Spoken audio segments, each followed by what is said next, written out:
Welcome back to the Showdown Breakdown. It's Thursday night football action on DraftKings and FanDuel. We've got an exciting one, Bobbywow.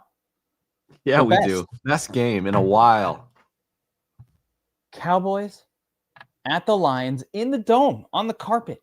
Weather-controlled environment, 54.5-point total. Super, super close spread.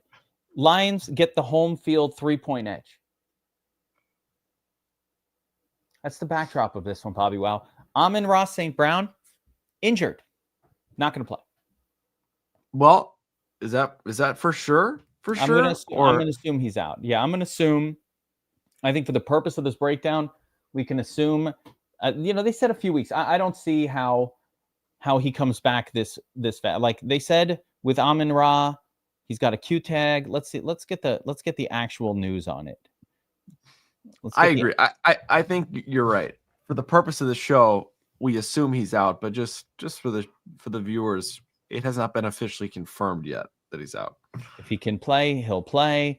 It hurts, but it's getting better, so that's good news. I'm just taking it day by day. So, I mean, maybe he plays. I don't know, but let's assume that he's going to be out. And if he does play, that we're going to get a version of him that's a little banged up. So not the best play on paper. Actually, him not being marked out well in advance probably gave us a just minimally depressed price point for Jameson Williams. Yep. Right. Exactly. So we got a little bargain on Jameson Williams based on him being out. So we'll see if that holds up. Let's get a brief look. We'll do the matchups in a second here, but let's get a brief look at captain ownerships, Bobbywow. Let's do it. And there it is. So Jameson Williams, far and away, the combination of salary and opportunity and his 30+% target share last week sent his price to the moon. 26% captain, followed by Jahmyr Gibbs and CeeDee Lamb and George Pickens in that order. No surprises for me. I think that's fine. Any one of Pickens, Lamb, Gibbs, Jameson Williams should be like favored effectively to be the nuts captain. Yep. Agreed. Yeah, that's kind of on par with what I would expect ownership wise. Nothing super crazy yet. One reason that you're going to see Jameson Williams ownership higher than Lamb and Pickens, is because Lamb and Pickens, you got to choose between those two. Which one's it going to be? So that makes it trickier. So it's like, I'll just take Jameson. Plus, Jameson Williams has the same projection on the props, exactly the same. Lamb, Pickens, and Jameson Williams are all within 0.1. Bobbywow. That's wild. 0.1. And let's not forget, too, the Cowboys have improved defensively, but a lot of that is in the run game. So this is still a very soft matchup for Jammo, too, whereas Detroit a little bit better through the air, at least defensively, than the Cowboys too. So matchup a plus as well. Yeah, and I absolutely agree. Cowboys been a little better against the run lately. Quinnen Williams. Oh yeah, he's been a beast. But this is Jahmyr Gibbs. No, he can't nobody stop Jahmyr. I don't care how good your run defense is. It's on the road. You're not going to slow Jahmyr Gibbs down either. So all those spots really good. The alternative potential. These are there's some alt potential captains here. I think Isaac Tesla is popping a little bit as like a cheap guy. If he gets one big play, he can get it done. Yep. Tom Kennedy. Who the fuck is that guy? Hold on. Tom Kennedy. Wait a second. Tom Kennedy. What? Who the fuck is that guy? Tom Kennedy's an important piece here. WR3. Yeah. Yeah. God, it's so gross. Yeah, no Wiz Khalifa. No Wiz Khalifa. Ridiculous. Right? And then it just gets worse from there. Javonte, Goff doesn't get much love at captain this week at all. That's kind of interesting. And yeah, those are that wraps up the names that might be viable. Yep. Let's take a quick look at the matchups and see what we can glean from usages. So last week, obviously, Amon-Ra gets hurt mid-game. Let's see kind of how snap counts went last week. Well, first let's note on the Lions side, and this is, I think, relevant. Gibbs back to that 70, continues to maintain like that 70% usage share, with Montgomery operating at this point, Bobbywow, as what I would consider a full, number 2 running back. There's no like 50-50. They're going to run. Jameer's going to be the primary. You might see Montgomery in there at the goal line on occasion. He'll be in the game. But this is Jahmyr Gibbs' backfield. What say you? Yep, 100%. We talk about Montgomery. It's all about price, right? Because he's still getting a handful of touches each game, so he's involved a little bit, but it's not what we've been accustomed to the last couple seasons, where it was more of a split. It is. You're exactly right. Gibbs is the kind of the lead back here, and it's pretty clear. Yeah, absolutely. Now, the tight end position for the Lions is kind of interesting here. Ross Dwelly steps in last week. Brock Wright has been hurt. I'm assuming he's going to be out again. Yep. So Brock Wright. I was excited about Brock Wright when he replaced Laporta, in the sense that we've seen big games, big fantasy games from Brock Wright in his career. I'm not going to say the same about Ross Dwelly. This is not a guy who we've seen big games from. I think he used to be on the 49ers. Like the name. So he used to be on the 49ers. He got 11% target share, so he definitely got some targets last week. He's in the mix. He's gross, but he's in the mix. Yeah, and now let's take a look at the trio of wide receivers. And here you see why, who the fuck is that guy, Tom Kennedy, is showing up as something. Because he got a bunch of targets last week, played it's weird because normally the Wiz Khalifa role doesn't really get much action with this team, but I think that's because Amon-Ra sucks up all of the targets. Amon-Ra and Laporta and those guys, right? The primaries. But with those guys out, you can see last week, Jameson Williams elevated to 37%, an insane target share. Every pass was for Jameson Williams. Yeah. With Tesla and Tom Kennedy mixing in. Tesla, though, it is notable, 92% on the field. So he's on the field for every play. And then you've got Tom Kennedy as the wild card. Very much a usable piece this week. I'm going to be curious to see where they're priced. Shifting focus to the Cowboys side, Malik Davis had a touchdown last week, if you remember. But for the most part, if you look and you see here, that was very fluky. And if we look at the running back usage, it's effectively 80% Javonte with like the tight end, and not the tight end, but the fullback Hunter Luepke mixing in a little bit. Not much there for Malik Davis. I don't think I wouldn't expect too much there. I think it's the Javonte show, but Javonte runs into a very tough, top-ranked Lions rush defense. Not an exciting play. Not exciting, no. You know what else wasn't exciting? Last week when DeAndre Swift was going up against the top-ranked Eagles rush defense. Didn't seem exciting. Yeah. Him and Manon guys smashed. Yes. So you never know, right? It's just, I only mention it because you never know. But the matchup it's not an ideal matchup for that running game. Shifting gears to the pass catchers for the Cowboys. Yeah, CeeDee Lamb and George Pickens continue to operate as 1A. I don't even think there's a lead guy here at this point. They're both getting peppered with targets. They're both awesome. George Pickens catching more balls, I would say, because, Lamb's been a little dropsies lately, but that'll end at some point. That's true. It just the interesting thing to me is that Pickens has just kind of been very steadily at, in that kind of 1A, 1B role, right? Where you kind of expected a drop off once CD came back, and we haven't seen that. So it is very much split right now. The biggest person that got hurt from Pickens is absolutely CeeDee Lamb. So I don't need him as much. Yep. You've got Flournoy and Turpin mixing in as turds. Both of them pretty equal in terms of that 37% snap count. Tolbert mixing in a little bit as well. So their three usual turds continue to kind of mix in pretty evenly, and those will be turds for this slate. Salary savers if we need them. Would we play both Lamb and Pickens in the same lineup? Yeah, I don't think you need to avoid it. I don't think you need to avoid it. No, they could both smash. They're both really expensive. If they're both smashing, I would definitely imagine that Dak Prescott is going nuclear. So if you have them both in your lineup, I think you absolutely have to have Dak Prescott in that lineup. Last spot here on the Cowboys offense is Ferguson, who continues to do Ferguson things and be a very high quality tight end. I don't know what else to put it. He could pop at any moment. He's a good player, and he gets a ton of usage, right? So let's dive over to the domination station and take a look at the flex here and talk about some of these turds. So for the captain spot, Bobbywow, let's get into this first.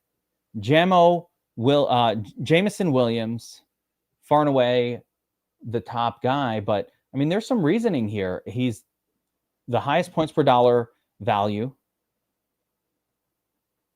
and he's cheaper than Gibbs, Lamb, and Pickens, who are all the same exact, or both. Lamb and Pickens are at least the same exact projection. I like Gibbs there, but who do you think, Bobbywow, trying to win a tournament? Who's your go-to here? Man, trying to win a tournament, it's tough. You probably not.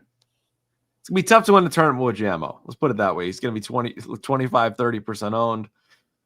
Clearly the best guy, I think, safest guy, high, somewhat of a high floor here. 37% target share last week is insane without Amon-Ra. I mean, it's crazy. But when you have Tom Kennedy as your kind of WR3, you're going to go to Jamo. So I think in tournaments, you got to take some shots on some of these kind of lower ownership guys. Like, Jake Ferguson is somebody that comes to mind who's 1% owned. We've seen him pop for big games before, and we know Dallas is likely going to have to be throwing the football to keep pace with a ticked off Detroit team coming off a loss. Dan Campbell's teams coming off a loss are phenomenal. They coming off a loss this season, they've won every game and they've smashed. So to me, I think it's going to be a game where the Cowboys have to throw. So I kind of like Ferguson a little bit. I think diamond in the rough, you got to take some shots on Brandon Aubrey too.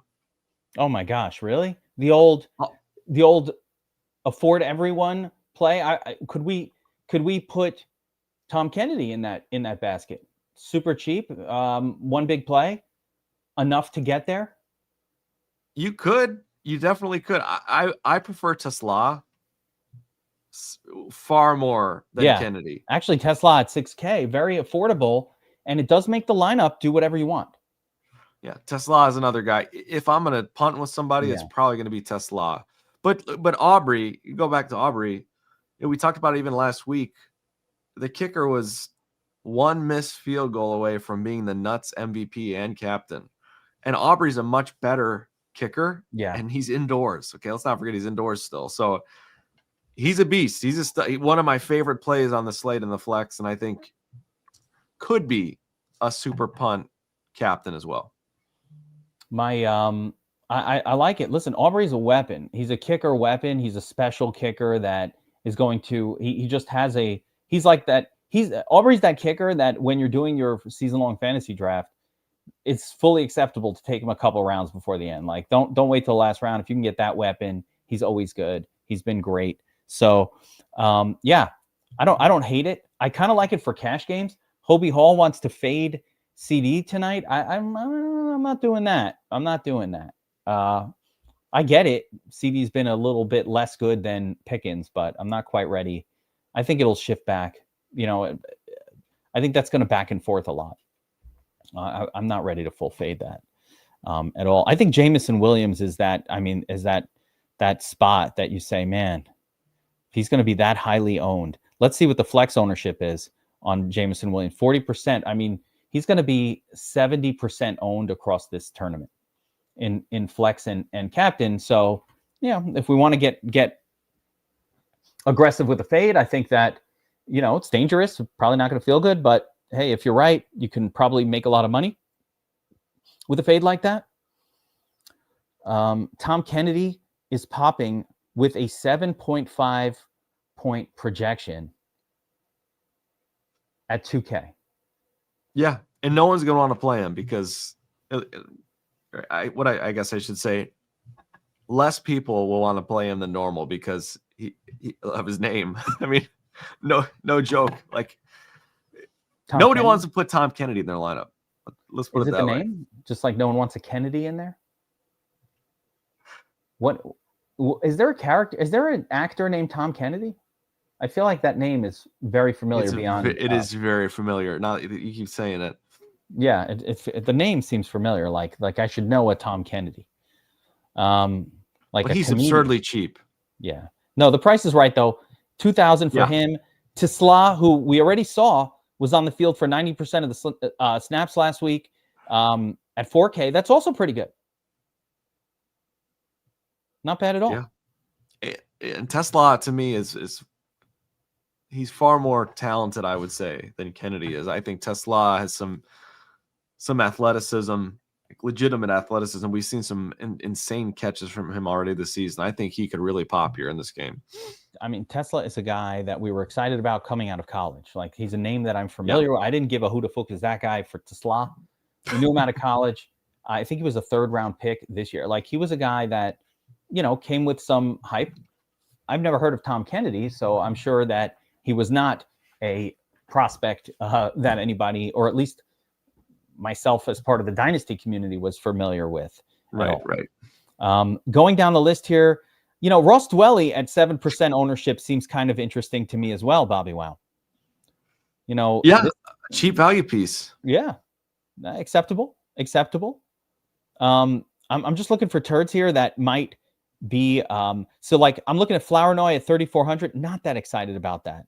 I'd much rather play. So Flournoy, for example, these are these.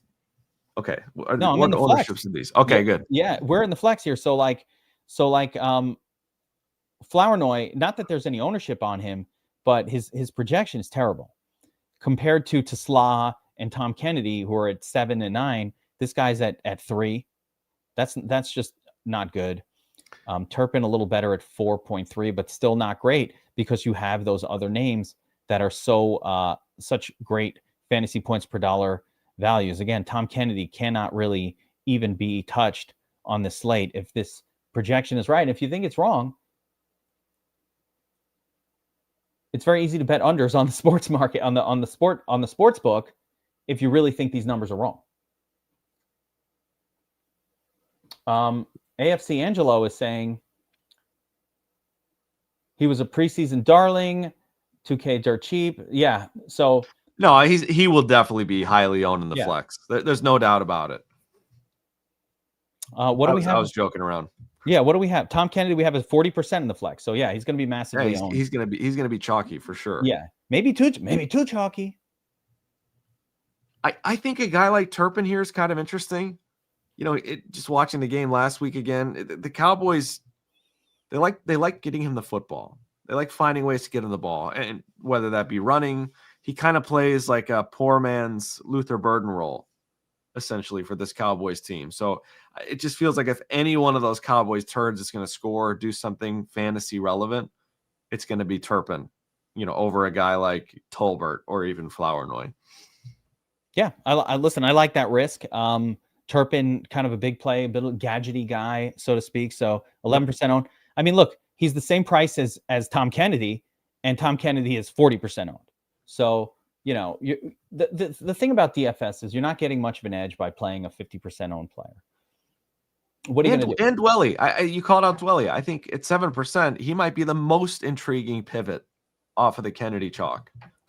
That is a really, really solid ownership to get some leverage on in tournaments, just because we know he's going to be out there with Brock Wright hurt. So Dwelly, really intriguing, could certainly score as much as Tom Kennedy at a fraction of the ownership.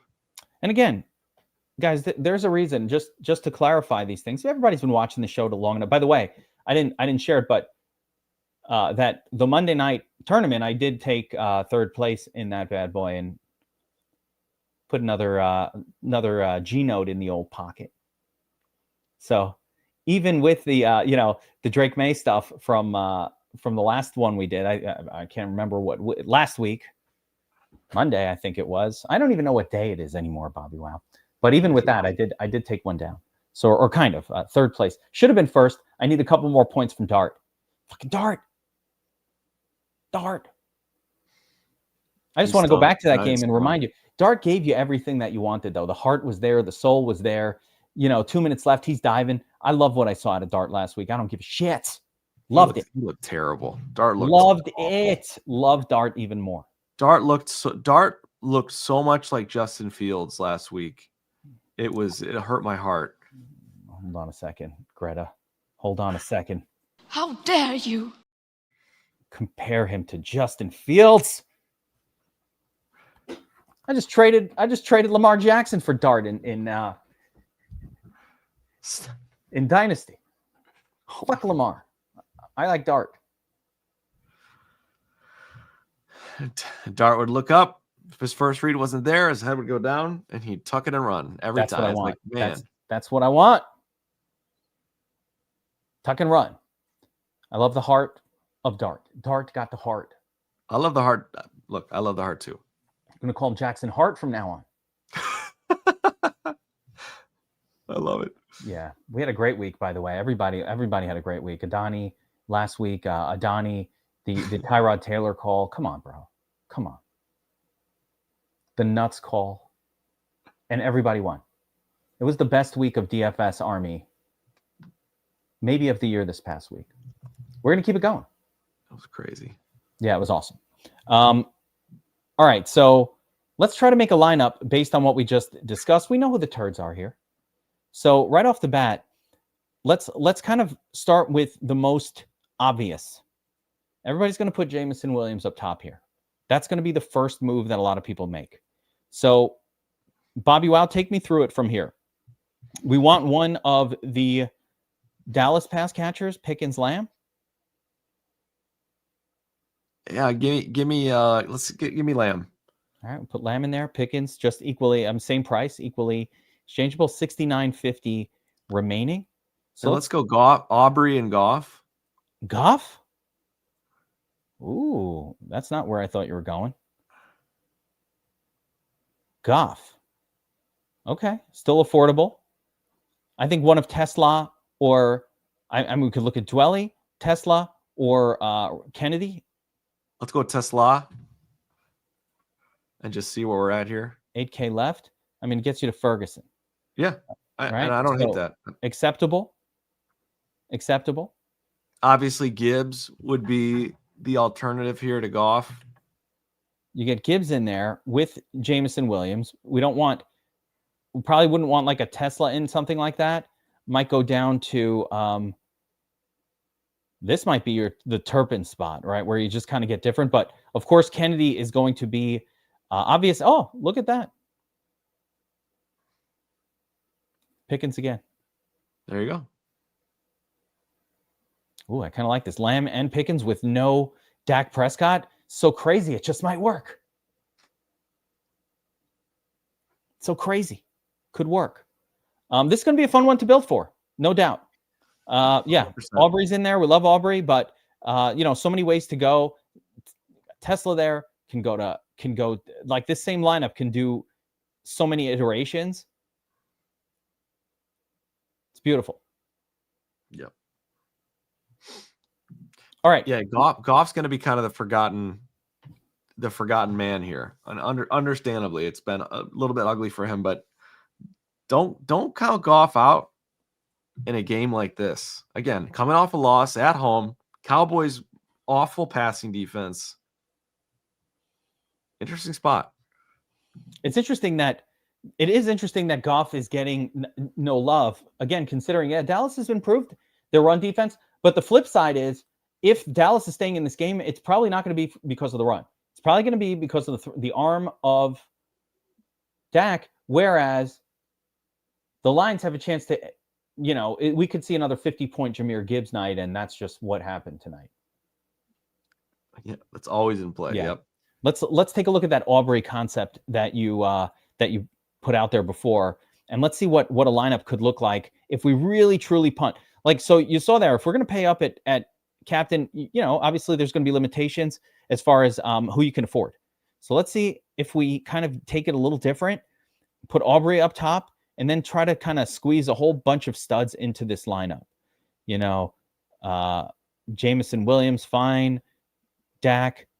I mean, you could do it. You can get Pickens, Jameson Williams, Jahmyr Gibbs, Dak, and then Dwelly or Kennedy. Well, Turpin. This one fits Turpin perfectly. Kennedy's right there. Yep. Yeah. You know, little twist here, a little nudge there, and we could go to like a Goff, and then you can get to Dwelly as well if we wanted to go a little heavier on the Lion side. So, I mean, this is a pretty nice lineup right here. Yeah, it is. It's not bad. I prefer Dak. If Goff is in there, if Gibbs is in there, I would prefer Dak. You know, if I could get to there, I'd probably prefer something like that, and maybe like a Turpin. But yeah, pretty solid. Yeah, like you said, just rotate in and out here with that concept. A lot of twists and turns here. So for 20 max showdowns, I use 3 uniques, Ryan, Astro Photos. I use 3 uniques, but remember, 20 max is really just one captain. You really want to pick one. Yeah, you really want to pick one. And listen, AFC Angela, I get it. Everybody's going to like Jameson Williams as their captain. That feels like the best spot because you get that bargain. But again, let's go back to just Bobbywow. Let's just go back to Monday, where it absolutely, and it's the same price point. It looked like lock button Trevion Henderson. He's underpriced, perfect captain, blah, blah, blah. And what ends up happening was Trevion just disappointed, and okay, those lineups were dead. Yep. Looked good, and he was the chalk. So there's a lot of reason in general in these concepts to avoid chalk. I think, Tristan Oliver, that this is that's too much. You took it too far. That's too far. Even large GPP, I don't want Flournoy as captain because there are too many salary savers on the slate. Between Sla, between Tom Kennedy, I feel like there was a Tom Kennedy show. And it was a sketch comedy. Yeah, it's a Tom Kennedy show. No one is even in the chat just like acknowledging this. No, Tom Green, I know. Of course, Brady from Canada is going to bring up the Tom Green show. He's like, respect the Canadians. Tom Green. No, there was a Kennedy something. Oh, you know what? Jamie Kennedy. Bobbywow, remember the name? Jamie Kennedy? Everything sounds familiar right now. Yeah. He was like a bonehead. He was in a movie called Malibu something or another. Most Wanted, yeah. Malibu's Most Wanted. Yes. Oh, it's all coming back to me. I'm taking a trip to the 80s, folks. Ted Kennedy was in Chappaqua Most Wanted. Sorry, Ted Kennedy fans. Chappaquiddick Most Wanted. See, I went there, Bobbywow. You went there. You see, we gotta move on from there. We gotta leave there. All right, but I'm with MPH. When I say Mally, y'all say boo. Mally. Boo. Yes. Yeah, I got to do it. All right, let's move on. I'm trying so hard to leave from there, but it's you sucked me back in. I left it out there so long, you felt the pressure. I knew I'd have to leave it out there. I can't let you down. I can't let you down.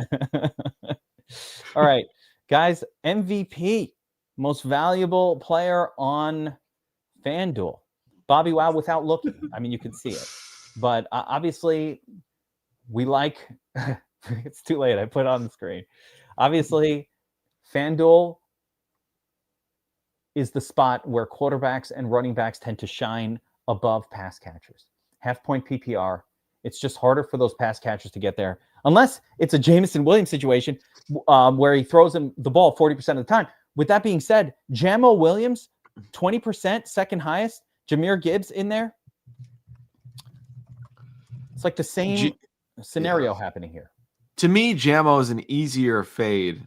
And by fade, I mean like underweight on FanDuel. Just because Jamo, if he's getting there, I think it's PPR is going to be a huge component of it, right? We talked about the 37% target share. DraftKings, you get that full point PPR. That makes a massive difference. And by the way, Jamo, he's fairly priced, but he's not like cheap. Like for Javonte Williams, for example, is cheaper than Jamison Williams, which understand the matchup is tougher for sure, but we just talked about it. Running backs definitely have a little bit of an edge on FanDuel because of that half-point PPR. Jammo, to me, kind of you can hedge it on FanDuel. You want to eat the chalk on DraftKings, fine, but then maybe go underweight on FanDuel. That's kind of the way I see it here. I agree. I think if we had to, so when I look at anytime I look at any of this, Bobbywow, my first thing is who's the highest owned guy and what excuse do I possibly have to fade that as captain, right? Because it does win, but like when the highest owned captain wins and you play a lot of them, you still don't win. That's the problem with it. Like, it's not like you're going to win. Most of the time you do that, you go over the chalk. Overeating the chalk doesn't lead to wins. It tends to lead to either a disgusting tie or something where you don't make any money. So over time, it's better not to do that. I get the thought process behind Jamison Williams being the highest owned or the second highest owned MVP, which is, hey, you're saving a few thousand off of his quarterback.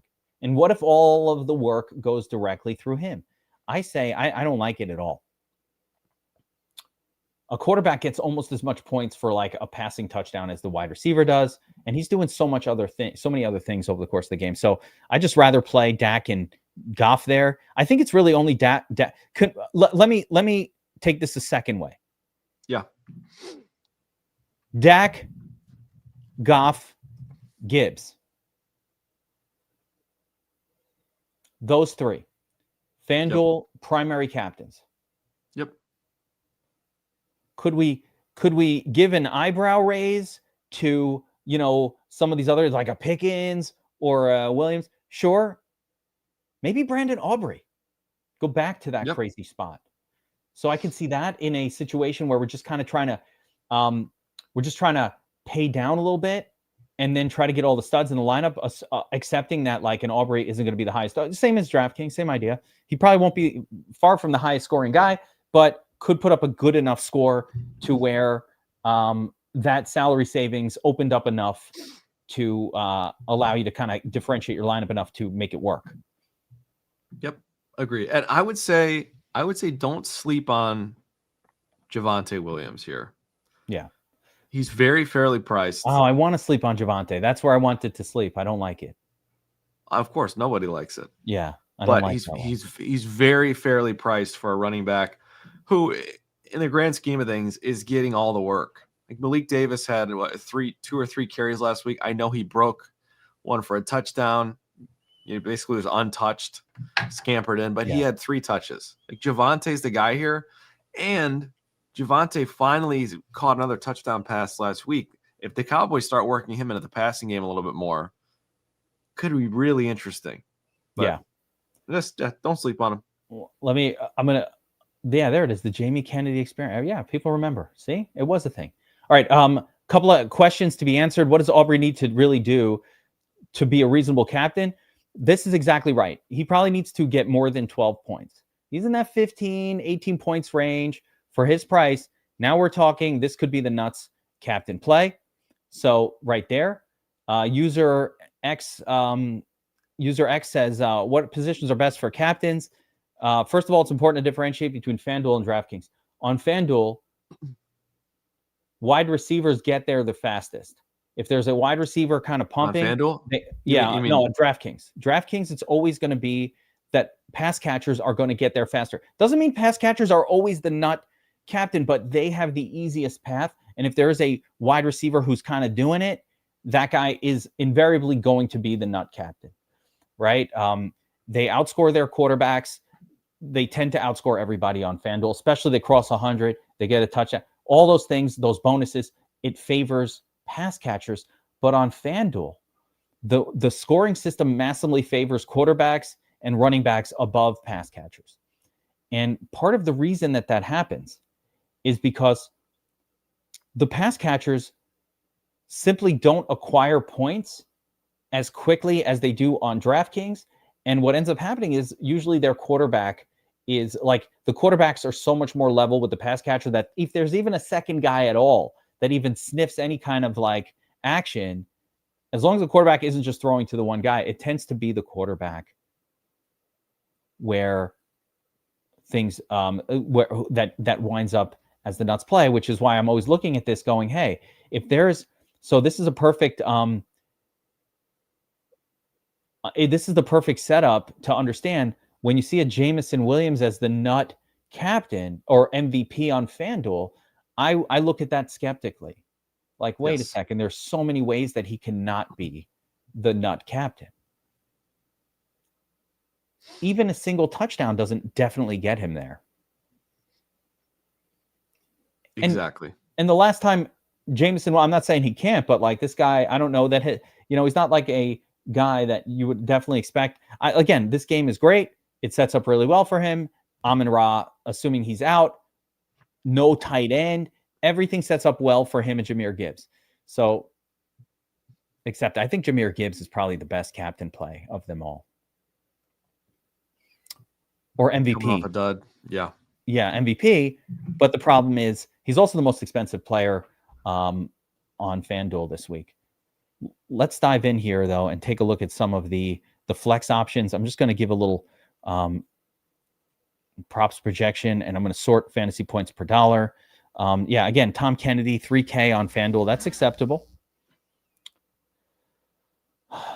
Javonte, he's reasonably priced. Jameson Williams, 9,800. That's why he's so exciting. Aubrey's projection is right there with these guys in terms of fantasy points per dollar, just as good. He's projecting to get over 10 fantasy points in this one. Tesla at 5K, Bobbywow. Yeah. You could do whatever you want on FanDuel. Affordability is not is not too much of a problem. Even, how about Ross Dwelly at 3,800? Yeah, I mean, Kennedy obviously popping far more at 3K, but Dwelly in play as a pivot. Yeah, Kennedy popping the most, but again, we already know a 3K, that's almost a price that's so cheap on FanDuel that you just need him to catch a couple of balls and you're good. Yep, that's the thing. He doesn't have to do much. I think the play would be, especially for people who play both sides. Oh, there he is. What's up, User X? We got to get you in the Discord. Get in the Discord, my man. Very important part of what we do. Bobbywow, somebody asked, where did you win your millies? FanDuel, yeah. Both. One on each. Yeah, one was FanDuel, one was DraftKings. Which was the Danny Jones one was FanDuel, though, right? Yeah. Yeah. That's my favorite one. I love that one. The story of that Millie is so great. Dana Dimes. Yeah, I think Tesla's kind of another interesting. He's a pivot off of Kennedy. Not the ownership's still kind of high, but it's half of Tom Kennedy's, and I really just it's hard to imagine that Tesla won't be more involved, than Tom Kennedy, just with based on his talent. And he's out there 90% of the snaps, and he's a big play guy. I definitely don't like Monty at MVP at all. I don't like that play at all. Who would be your top MVP here on FanDuel? I think we talked about Gibbs. He's probably the most obvious, highest. I think he's probably got the highest floor, arguably also the highest ceiling. So to me, it's Gibbs because the price really doesn't affect us that much this week. Typically a 19.5 price tag would kill us. It would destroy our lineups, but with so much potential value here, that it works. Let's see what it looks like here. So start with Gibbs. We have all these players that we want. You really want to get like Dak in there. This would be kind of a nice little starting combo. The Gibbs, the assumption here being Gibbs does a lot of the work for Detroit, keeps Goff to like more of a yeoman-like game. Dak Prescott, the matchup is so much better for Dallas passing attack than rushing attack that he gets it done, and he's throwing to, I don't know, George Pickens, right? So we pick Pickens, we pick Lamb, it doesn't matter. From here, 5,900, now we got to get into the bargain basement. So let's see what's available, right? You've got Ross Dwelly, Tom Kennedy, 3K. Ross Dwelly, and then Tesla at 5,600. Will we play that? We're not. So basically, if you start like this with Jahmyr Gibbs and Dak and Pickens, we are absolutely forced to pick one of these spots. Yeah, Kennedy's probably the obvious spot, so let's throw him in there. Yeah, throw Kennedy in there, kind of like keep it chalky. Aubrey. What's Aubrey's price? $7K. It's not bad.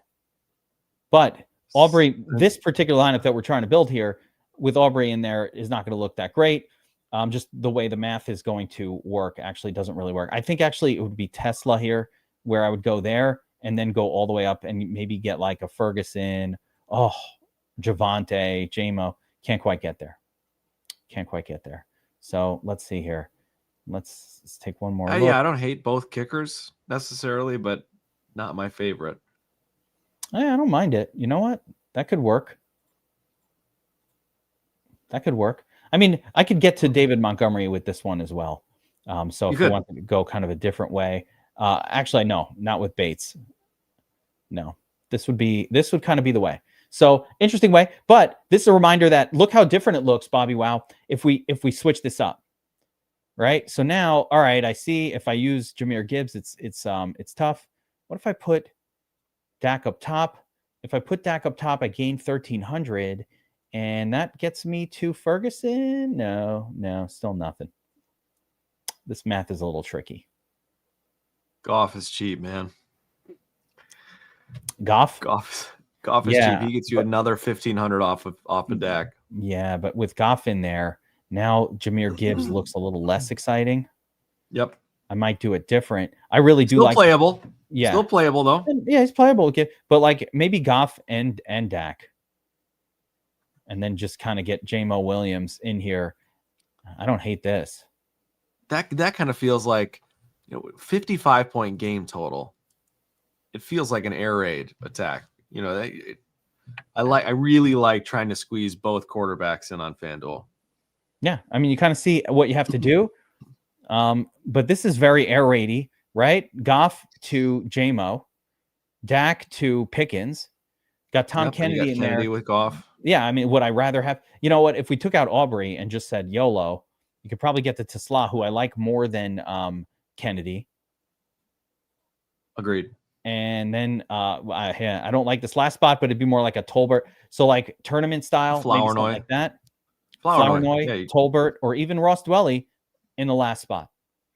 It's be a pass heavy approach. Look at that. Goff, Dwelly, Jammo, Tesla, triple stack with the bring back of Dak to George Pickett. Okay. Yeah, I'd much rather have Flournoy in there than a Dwelly, but yeah, that's fine. Yeah. No, I'm not. So yeah, Ferguson for me. Javonte, I mean, yeah, I don't like the matchup. I always like Javonte as a player, and he's fine, but he's not going to be somebody that I'm looking. How I attack these Bobby. I mass multi-entry. I do mass multi-entry generally, but I also like to handcraft a lineup and see like how my best lineup does. I will not have Javonte Williams in that like my favorite lineup kind of approach. And let me just clarify just a tiny bit here. Javonte, this is a really tough matchup for Javonte. I think we would all agree. But he's one of the few guys that really pop on paper in terms of somebody you can get legitimate leverage on the field over. And, he's a guy that's going to get his touches. So I always look for guys with high volume roles at low ownership as potential pivots or MVP or tournament captains, and that's kind of where I'm going with Javonte. Yeah, that's a classic. What would Bobby Wow do situation?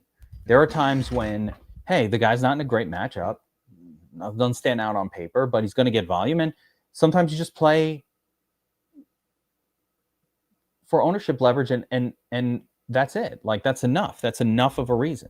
Getting ownership leverage, win or lose, is plus EV. That will give your lineup more win equity if the move that you make hits. And again, I'll take a mea culpa, even though I did still do amazing in the tournament, but I did not expect DeAndre Swift and Kyle Monangai to go off last week. Yep. Yeah. Any specific rules for Dom Station stacking or Sim Boost rules for Showdown that you like? I don't like to do a ton of Showdown rules, Ryan, but I'll give you a couple that could make sense. Today, I might do a rule that says if Dak Prescott, so for the Sim Boost, I would do, if Dak Prescott is in the lineup, then increase wide pass catchers, tight end, wide receiver by 10%. But I'm also going to decrease running back projection by about 10%. And what that's going to cause is it's going to lower the incidence where Dak and Javonte Williams show up in a lineup together. I think that combination is not good. So I would look to avoid the combination of Dak and Javonte. Bobbywow, that's more of a Bobbywow approach. I might even just rule them out together. Bobbywow, you tend to like to kind of massage them out together without the hard rule. You're exactly right. That's exactly how I'm using the sim boost tonight. Yeah, just without the hard rule. I would not do the same rule for Goff with Jahmyr, because Jahmyr Gibbs can easily catch 2 touchdown passes in this game. Oh, yeah, for sure. Yeah, easily. So, and even Javonte, like, he caught a touchdown pass last week, so capable. It could happen. Yeah, he catches passes. That's fine. You know, he's a pass catcher. It's all good. So not necessarily rule them out, but reduce the incidence of those two showing up together. I'll give you another rule that I always do, and I definitely will do for this one. Lock button. And this is going to be a hard rule. I don't want any kind of situation where both of those defenses are in the same lineup with me. I don't see this game playing out where both defenses score well. Could happen, but statistically, it's super unlikely in a game with a high total, a total this high. It's almost unheard of. If Burns was on here, he'd be screaming about it. You know what I mean? So even though I'm not going to play either of these defenses very much, I'm going to aggressively avoid the idea of both defenses in the same lineup by making a rule on the domination station right here under player groupings with the two defenses. And the way you make that rule is Dallas Lions between 0 and 1 in all lineups. That will eliminate the idea of two of them being in the same lineup together. Won't force one. It's 0 to 1. But that's what I would do. And yes, high game total games, definitely kind of want a quarterback in there. I'm favoring Dak because Goff of the two is much more likely to be vultured by his running backs. Dak is, I think, less likely. So if this game plays out the way the odds makers see it, then it's going to be less likely to, 54-point total. There's no way that both defenses really get there. I was on the Gargano show today, Bobbywow, the Philadelphia radio show, and the Eagles are rooting hard for the Lions, but they kind of thought, he's like, man, it's just like the fans in Philadelphia are nervous that the Lions are going to win, that the Dallas is going to win, not the Lions, that Dallas. And I was like, nah, dude, I think the Lions win tonight. What do you think, Bobbywow? Coming off a loss, I know I'm beating dead horse here, but Dan Campbell's team, coming off a loss, they're incredible. So, typically I'd say the Lions for sure, but Amon-Ra injury is huge. That's a massive blow for this Detroit team. So, can be. And Dallas playing well. Gotta give credit to Dallas. They've been really playing some really good football the last couple games. Coming off a really impressive win, and they're kind of putting things together on defense. So I think it's going to be a really, really fun, competitive game here where to me, it's a toss-up. We had a fun, I thought that the Monday Night Football game started off not very fun, but then ended really fun. So we had a pretty good island game coming up. Triple L, I would not make the rule to limit it to one quarterback. I'm perfectly good with both quarterbacks in the game. I would not make this rule at all. I'm perfectly fine with both quarterbacks in my lineup. I don't have any problem. Yes, did the Lions look terrible last week? Yeah, they did. So what? So what? That's the Packers. The Packers know them well. This is a whole different world. When you're taking on a divisional foe that knows you well and has played you well many, many times. They know your tendencies. That's whole different. Dallas doesn't know anything about the Lions. They're just coming out there. It's coming out there to sling it. Both these teams are going to be slinging it tonight, Bobbywow. They are going to be slinging it. I'm pumped for this game. I think it's going to be great. I'm excited for this one. So my general sensibility on DraftKings is going to remain try to focus on the pass catchers. I don't love that Jameson Williams is as chalky as he is. So we do with that what we will. But I certainly love CD. I think CD Lamb can score 30. I think George Pickens can score 30 in this game and be the nuts captain. I think Jahmyr Gibbs is there. And then on FanDuel here, we're just going to try to focus on the quarterbacks, maybe Gibbs, and not the pass catchers as captains, and hope that, hey, if I'm wrong on one, I'll be right on the other one. Yep. I will not use Dallas defense as a captain, but I'm not going to discourage anybody from doing something crazy. Anytime you do something on a player that's under 2% owned, that gives you a real chance to win a tournament if you're right. So I'm not going to shit on it. I'm definitely not hopping on the NHL show. Although, Bobbywow, I saw you on there the other day. I enjoyed your segment. We had fun. Get a guy on there that doesn't even know the players. No. I'll just be making jokes. They'll all hate me. I'm not doing that. Nope. But yeah, guys, that pretty much, I think, has us covered for tonight's showdown. Keep Tesla in mind. Keep Tom Kennedy in mind. Keep Ross Dwelly in mind. Keep him in mind, yeah.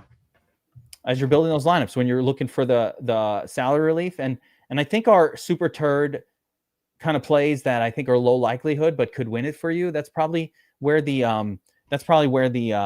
the WR3s for Dallas, Turpin, probably Turpin over Tolbert. Yeah, definitely Turpin over Tolbert, but that's where a Turpin or something like that comes into play. You know what I could see here? I think turd of the day, I'm going to give to Anthony Ferkser. Man. Talk about turd. I thought Ross Dwelly was turd of the day. We're going all the way. Dwelly's so bad. Ferkser, I mean, they both stink, right? But Ferkser, we know that the Lions get their tight ends involved. Would not shock me here. I'm not playing a ton of them, but it would not shock me to see Ferkser fall into the end zone tonight. Yeah. Want in the Discord. You just get signed up at DFS Army. Go to dfsarmy.com. Sign up for one of the plans. We've got VIP, all sports. We've got NFL only. It all gets you in the Discord. But you got to be signed up via dfsarmy.com.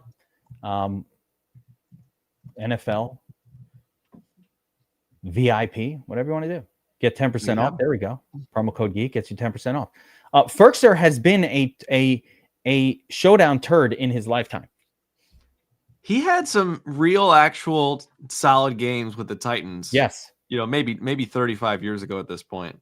But yes, he did have a couple of solid games. Yeah. It was the Titans, and he was tight end, and he won us a tournament once. He won us a tournament, a showdown once. So we'll never forget you, Ferkser. He's still out there. Yeah, he's still out there getting it done. John Marchese has gassed me up to do an underdog playoff breakdown. Like, Underdog has a playoffs only format. Yes. And I love the playoff only format. So does DraftKings. Do they? Yeah. Oh, yeah. We got to best ball it then. We're gonna have that conversation for best ball. I'm gonna still study. Hey, there's Ray Zanny. I'm gonna still study I'm gonna have to study the format. But if it's like what normal playoff best ball is like, it's really all about picking a couple of teams and stacking them, and then just hoping that you were right. Like, basically, you got to go all in on a couple teams, and if you're right, you get the 4-game run, and that's what you need. If that's how the format is, I really like that format because there is very much edge to physically being on and let's call it deliberately picking the teams. The downside is the earlier you draft those teams, the more dangerous it is in terms of like knowing which teams are going to be in the playoffs. And make it it's a fun balance of, you're kind of taking a risk because you don't know the teams in the playoffs and you don't know matchups either at that point, right? Because matchups are pretty important. You don't want to be picking teams from the same matchup in the first round. So, but on the flip side, you get the ownership leverage, right? Because nobody knows who's going to be there. So, get an early crack at kind of some teams that have potential. It's going to be fun. We definitely got to make that show happen. No, absolutely. We're going to do it. We'll talk it through. I don't like to do it too early because we're guessing a lot on the playoff teams. Ray Zanny crushing BBM, 40th most advancing teams out of all the people. That's impressive. Hey, man, you know what? Fucking Ray Zanny, man. Let's go. Get that shit. We drafted a lot of those teams together, although most of my stuff was in the Eliminator. I probably should check. I didn't do many BBM teams. Next year I will. Dom Station question. I have 8 captains in a 150 set. Why won't Dom give me the little 5% min I want of Kennedy and Tesla? I've tried everything, including adoring them. Just put a 5% min. When on the captain side, if you're not getting a player, I give you permission to use the forced min. Only at captain. Don't use that anywhere else. But for captains, if you want to kind of squeeze in a little Kennedy, a little Tesla, I don't know if I like Kennedy there, but you know what? I don't hate it, right? So if you want to squeeze a little bit in there, just slap a 5 in the forced min side. I'll show you here on the screen how you do it. But you just go to the captain tab and you find those players and just give them a forced min. So just type 5 over here under the captain tab, or in this case, the MVP tab. I love controlling my captain exposures. Yeah, I don't let the captain. I don't let the projections fully drive the captains. It's going to pluck at some point. It'll start plucking really shitty captains too. The first thing I do when I run the optimizer is, first of all, I uncheck every name that I don't think is viable, and I just get rid of them. And I just say, all right, I don't want to pick any of these garbage players as a captain. No Cowboys, no Ross Dwelly, nope, right? And then I remove everybody who I don't consider viable at all.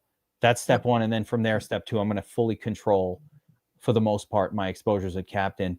I let the flex, kind of be a little flexy sexy, but on the captain spot, I do like to control it. Flexy sexy. Wow. Yeah, there we go. I like do its thing. I agree. I will put 100% min exposure at captain. I will completely control it myself, but I will not put any min exposure in the flex, typically. Yeah, absolutely. Leave salary, lower on players. Yeah. And yes to all of that. Leave some salary on FanDuel if you want. Definitely try to squeeze a low-owned player in every lineup if you want to really try to take down a big tournament. But also, listen, there's also a lot of fun in attacking small contests. So I do want to put out there that don't only do MME. You should also be making, for these showdowns and everything, like take what we say here on the show, take your own thoughts, make a single lineup that you feel really good about, high floor. You don't have to get crazy. Don't need to find like super turds. Pick the highest floor players that you feel are the most likely to give you a floor, and then enter it in like a 10-person or a 15-person contest. It doesn't matter the dollar amount. The only thing that matters is how many people are in it. Do that and see if you can put up a lineup that scores a top 20% score, a top 10%. Get the top 2, top 3. It feels good. Feels good to win. Yes, it does. I want to experience that happiness that comes from winning. Experience that sexy flexy. Yeah, you can get a little sexy in the flexy. That's nothing wrong with that. Nothing wrong with that. It's not weird. It's not weird or anything. All right, guys. Bobbywow and I will be back tomorrow that's Friday at 5 p.m. with the rest of the Tournament Tactics crew. I'm not sure if Joe Zaddy's going to be with us this week. He might be out this week. No Joe Zaddy. Oh. I don't know if it's this week or next week, but I'm definitely not happy about it. Wait. Oh, yeah, members only. That's right. So Tournament Tactics, Friday at 5 o'clock. We're going to cover the entire main slate. But spoiler alert, Bills are playing the Bengals. So that's most of it. Then on Saturdays, right here on the DFS Army YouTube channel, for members only. If you're a pro member, I believe. And of course, a DFS Army subscriber as well. You don't need to be both. DFS Army subscribers, pro members. Should be both, but don't have to be. Last week on the Players Club, the first lineup that we crafted together won every tournament. It won the 10X. It won the 40X. It won everything, Bobbywow. Scored over 200. Or not over 200, no, but it was like a 183 or some number. Not that one, it was like a 183. And it was some number that was good enough to win everything. So that's what we're doing on the Players Club. If you did the Players Club last week, we made 6 lineups. 4 of them were Tyrod Taylor or Brissett lineups. There you go. Like, if you see me only wanting to play those 2 guys during Players Club, you might take that as a sign that those are the 2 best or my 2 favorites. Listen, I'm gonna be wrong a lot, but I've been killing it at quarterback. You've been smashing. And spoiler alert as well. Those guys were playable again this week. Yes, they are. We're going right back to what worked. We're going right back to what worked. Players Club is a must. And of course, John Marchese, thank you for reminding me. Guys, if you want to take some money back from the sports books, if you want to actually test out, we have a lot of cool stuff, but the coolest thing we have going on at Sharp right now is arbitrage. You can do it from anywhere, pregame, live. You can do it from any state, any town, wherever you are. And I promise you, this is a side hustle to make you money. It's not like gambling. It's not normal betting on sports. When you do arbs, you always win. You've won as soon as you put the bet in. It's a beautiful thing. John Marchese, who's in Florida, showed me, in the last 3 days. But John, I think he's been up 1,500 each of the last 2 months doing this. You can do that too. It's very easy. You spend about an hour a day. You can print about $50 to $100. You don't have to go crazy with it. The arbitrage subscription is $69 a month. It's nothing. You make that back in the first couple of days of doing arbs, and it's a really fun way to, if you're going to bet on sports, it's a really fun way to make sure that you're leveling out. So when you're betting on sports, sometimes you win, sometimes you lose. You win all your arbs. It's a beautiful thing. So go to sharp.app, download it from the App Store. Use promo code Geek on the App Store, or sharp.app. The web is the better place, sharp.app/geek, and it's going to activate a 7-day trial. You can check it out. Do the $69.99 plan, the lower one. It has pregame arbs. It has hundreds of sportsbook, call sheet, poly market, prediction markets, Bobbywow, flip, every sportsbook sweepstakes that you can believe in. Yeah, John Marchese has made enough money to pay a subscription through 2030. That's going to be your income. This is your retirement plan. John Marchese is like, I don't have a pension. I have arbs, and it's all I need. It's true. You don't need a pension. Let's get on Sharp app. Do some arbs, some pregame arbs. All right, guys, that's going to do it for the Showdown breakdown. Dallas at the Lions, fun game coming up tonight. Let's have a great weekend of DFS. Let's have a great night. Let's start it off right. Pad up those bankrolls for the weekend. We're going to load up on Josh Allen, Joe Burrow, Tyrod Taylor, and the brisket. All of it. Do it. Right back to it. John Marchese was a mailman. So now he gets that mailman pension plus the ARB pension. It's a double pension. That's E1. That's a double. That's a double. Yes. It's a freaking double. I don't get a pension. You know, they don't have a pension at DFS Army. Let's work on that. We got to work on that. Well, they do. It's called ARBs. When we stop DFSing, I'm basically just doing my thing. Yeah, I know. Brady's not happy about it either. I get it. No pension here. You got to win that money. Arbit. We give you a free arbitrage account to all the employees for your pension.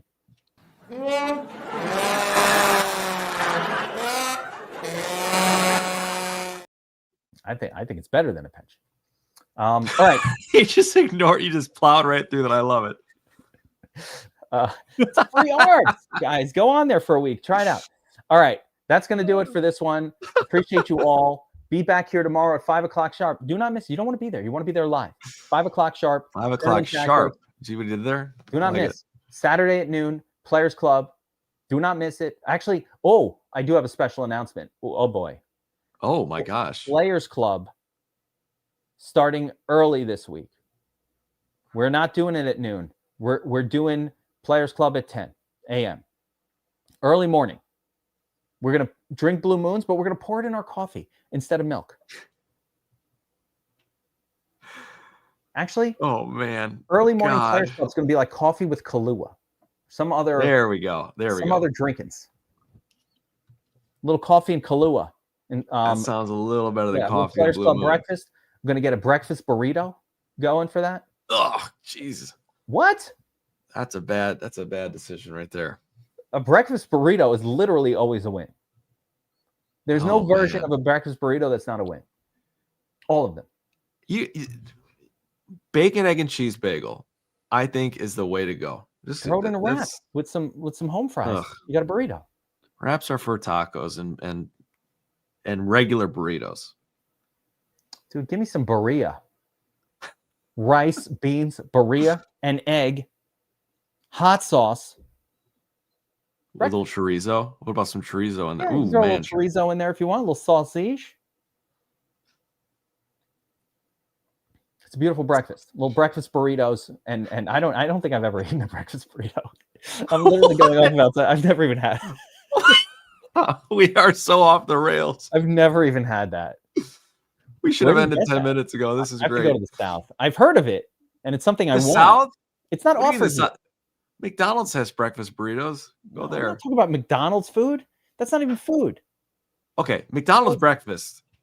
It might as well be a steakhouse. It is so phenomenal. But it doesn't get much better than a McGriddle. Have you had a McGriddle? No. Oh my God. No. And I won't have a McGriddle. No. No, please. Absolutely no. Not. Please. Absolutely not. Absolutely not. You not. need a bacon McGriddle. Oh my God. And have you had a hash brown from McDonald's? What? I have had the hash brown. I've had the very hash brown. Good. Yeah. But the bacon McGriddle, please, this weekend. No, please eat a McGriddle on Players Club. That would make my life. That is not happening. I feel like the McGriddle is just like man-made chemicals.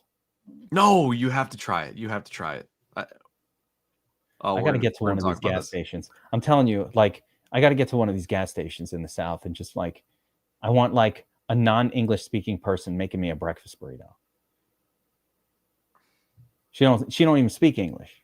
You could tell it's like someone's mom cooking up, burritos. Like, it's not even a real restaurant. It's just like someone's mom.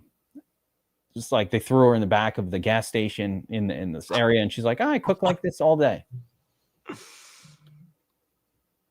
Here's my response to the lady when she hands me the burrito. Gracias, señora.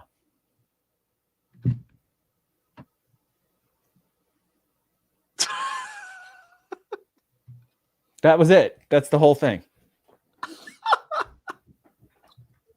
Gracias, señora. Oh my gosh.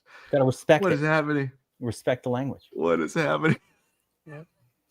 All right. It's enough. Let's get out of here. Good luck tonight, everybody. We'll see you in the Discord. Take care.